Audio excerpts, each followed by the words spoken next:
Sa Pinas, kabayan? Bulacan po, Ay, Santa sorry. Maria. Santa Maria, Bulacan. Kabayan, ilang taon ka na bilang OFW? 2 years, 6 months na po dito sa bansang Oman. 2 years and 6 months. Opo.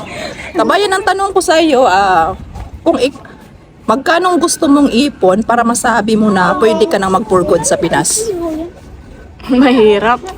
Meron ka bang specific? Kahit makaipon ka ng 100k, tapos uuwi ka, hindi pwedeng sabihin for good agad. Ay, maliit lang. Lalo na sa Pilipinas, yan ang mahal lang Tapos bilihin. may estudyante ka pa, syempre isipin mo yung future ng mga bata na kayod lang ng kayod kahit ano, kahit mahirap, malayo sa kanila, tiis lang.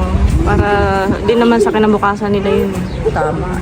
So, kabayan, i-rate mo yung OFW from 1 to 10. Gaano kahirap maging OFW? 11. 11 lang kasi.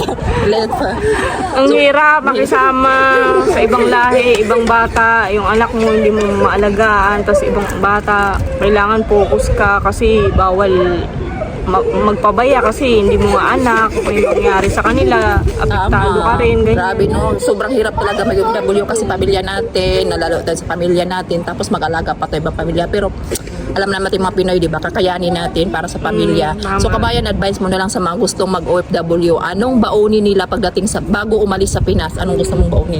Hashtag pasensya. Pasensya. Pasensya sa mga ugali ng mga amo, ganyan. Correct. Kasi hindi natin alam kung anong Hindi mo madatan alam natin. kung open sila sa pagkain, kung sa internet, ganyan. Kasi Correct. internet, malaking bagay talaga Oo, yan. malaking tulong. Para hindi tayo ma-homesick kasi yan lang ang kaligayahan nating OFW. Yes. Kabayan, maraming salamat. Kaway. Kabayan. Oy, kabayan, thank you. Guys, maraming salamat. Thank you for watching.